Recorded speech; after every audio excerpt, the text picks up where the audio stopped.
And then in the morning I woke up and I said, oh my God, it's so fucked up, I have to do it. So that's the way it started. Yeah, wait, question right there. Get the microphone right there, yeah.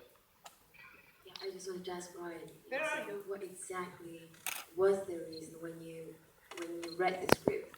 Why did you decide that you particularly had to send the message? I mean, what was that fascinated you about the script?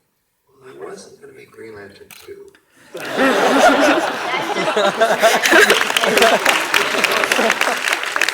What was the moment when you realized, man, I want to do this film? You know what? I've always been. I mean, I've always had been very fortunate in my career. That's always gone back from small independent films and larger films, and to varying degrees of success, as my previous joke fell into the world. And you know, I just loved it. It was a character that I sort of, you know, it kind of ended up as a kind of Norman Batesy sort of guy. But that wasn't the intention at all. But the writing was incredible. It was entirely unusual. Marjane, you know, it's a director's medium, so you know, actors in films work love to take credit for everything, and that shouldn't be the case because I mean, you know, these films live and die by directors. Marjane had this incredible resume of eclectic work, and she obviously knew how to execute something very, very unusual. So I chased the job. I went and met with her. I don't think I was her first choice at all. I showed up 15 minutes early, punctual, and in New York, and I left somehow as Jerry Hickman, Animal Whisperer. He was keeping telling me, I'm Jerry. And I was thinking, don't say that to me. So, you know, I'm really Jerry. I was like, yeah. But, you know, the moment I met Ryan, I knew that it was a role, as much as, you know, for Gemma's role. It was exactly the same human role, you know.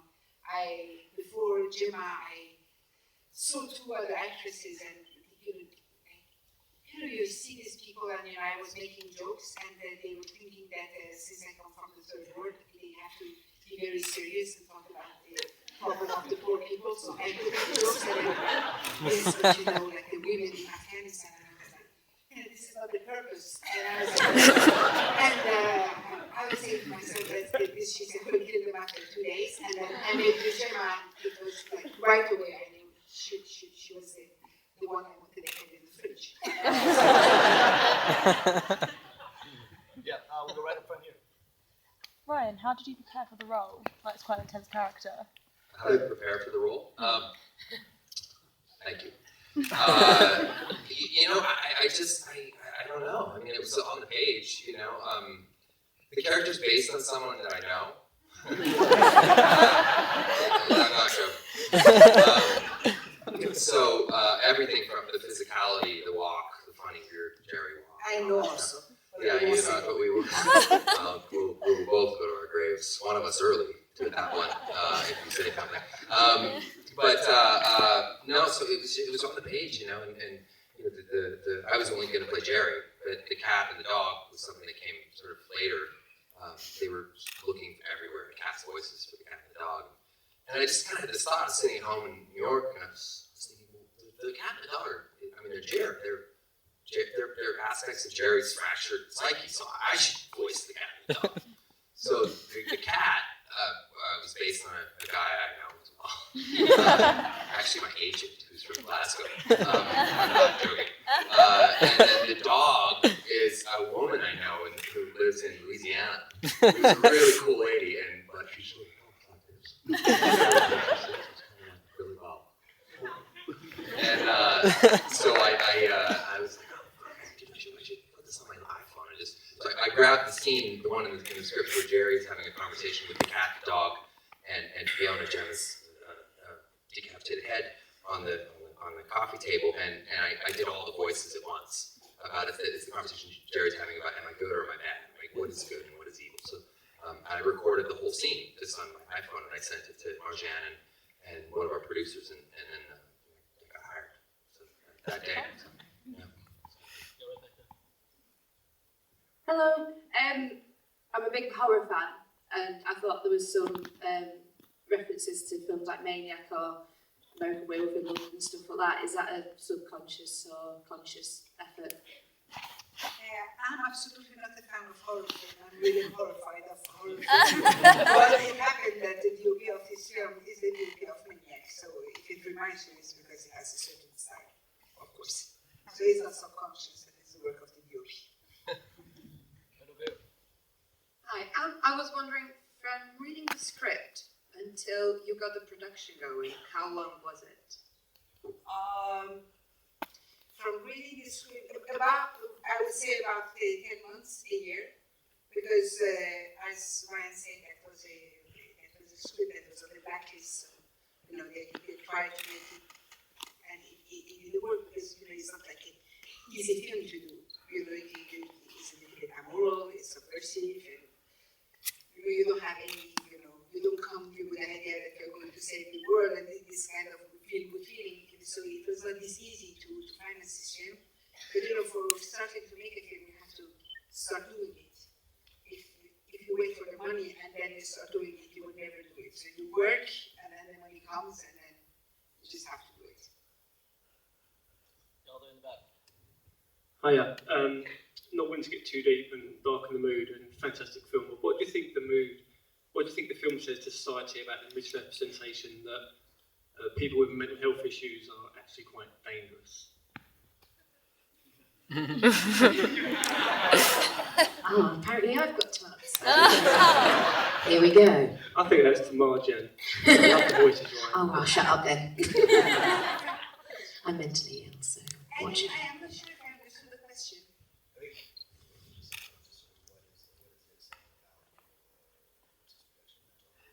Well, mental illness, this movie is supposed to be fun, and it's not a documentary actually about mental illness. At the same time, it's a film about a schizophrenic person, and I have one schizophrenic person that hears voices, that see things, and you have all the different levels. So the thing is that the guy, he tries to be a good person.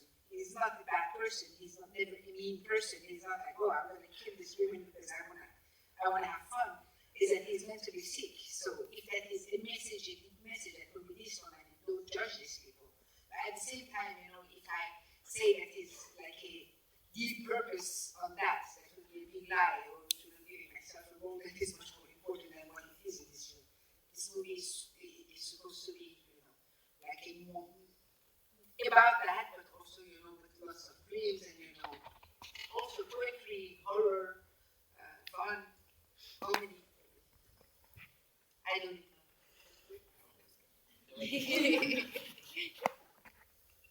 Hi, maybe all of you can answer this question.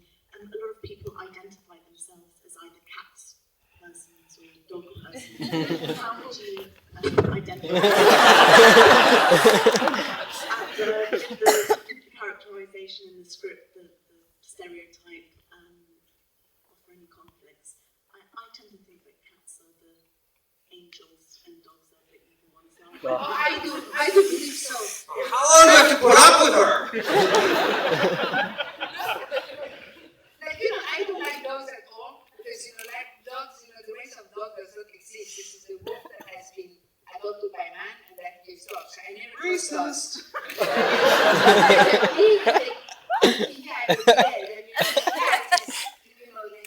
Maximum is some scratches, but as a matter of fact, when you're shooting, you say to the dog sit, and the dog sits. You say to the cat sit, and the cat say to the fuckers. You will never see it if also they will do whatever they want to do, and actually the film actually had to talk to them. I think it's much more fun. The dog for me, he sounds like a nice Republican American guy. Therein lies the problem. I'm a dog person. I have several dogs, and I love them. But I love cats, but cats hate me. So I picked up that cat one time in the movie, and it was like a ginger grenade. There's right at the end of the movie, you see I scooped the cat up right before I head into that air duct. And we only did one take of that because the moment I disappeared around the corner, I had, somehow the thing had grown 40 more claws. And I had one in my face, I was bleeding from my face, I had one on my shoulder, I had one on my forearm, and one in my hand. And I just tossed the cat to the trainer who was waiting in the and of course the cat just curls right up with the trainer's arms like it's, in skin heaven. Cats just, they don't love me, but I also didn't grow up with them, so they can smell my fear. So then cats are more intelligent than dogs. Yeah, I think you're right. They can sense. Yeah, they know. I'll work on it, all right? Get off my back. Hiya, I'm over here. Hi. This is a question more directed to the ladies because I'm ginger, so I took offense to the cat. Oh, yeah. Time out. Got it. No problem. I just wondered, when you first started your career towards working in film, what was the best advice you ever received? Me? Oh, it was from an acting teacher that just said, follow your instincts, because they were always right, which I never proceeded not to do for most of my career, but I'm now trying to do. But I think he was right.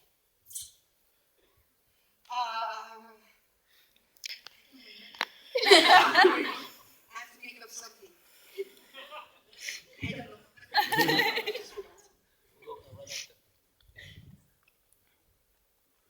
Evening. I can't imagine audiences being very neutral in response to that film. Would you all rather make films that either get a very strong positive or negative reaction than something which people are pretty neutral about? Oh, absolutely.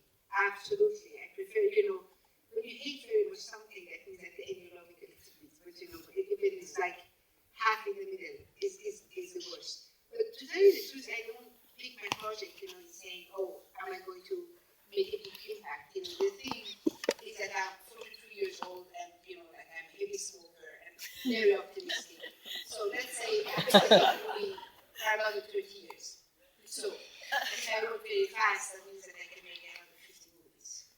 So that's not so much. So if before my death I can really try all the different stuff, to have the excitement to say, I have tried everything. This is more that something that will be exciting for me. But it happens that every time something is really exciting for me, they become a little bit like that. It's really not something that I do on purpose. I completely agree with that. You are a very heavy smoker.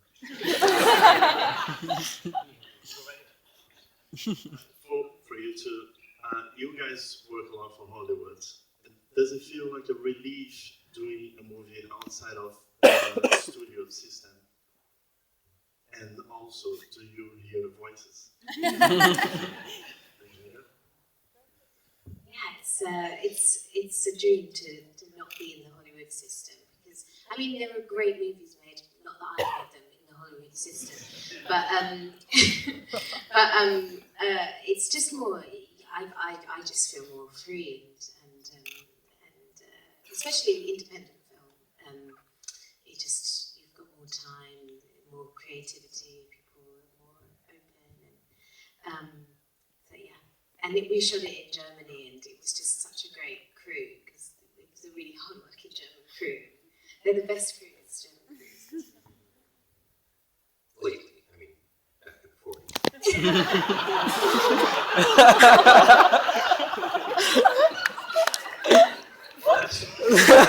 They weren't thinking that.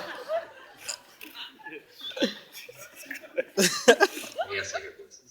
I can hear yours now.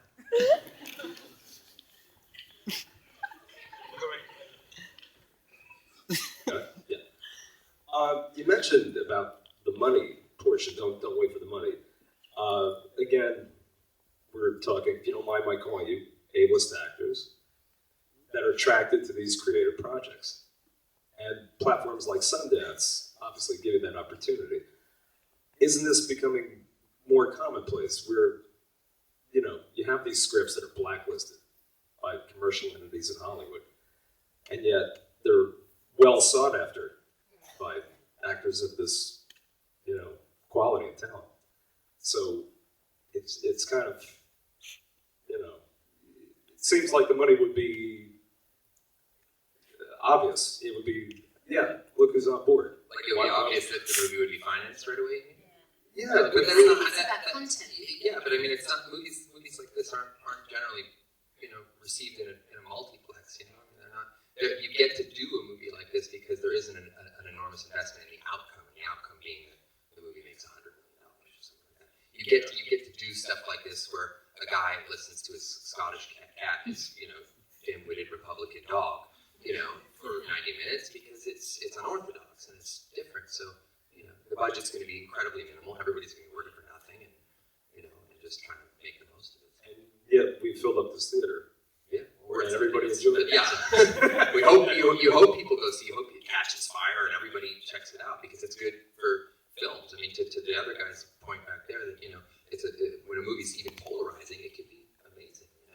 It's so great to hear people say, I fucking disagree with that movie because this and this and this and this. But that's somebody who's taking part in a movie. That's the greatest compliment you can get. I mean, because they're talking about it. When people walk out of a movie and they're like,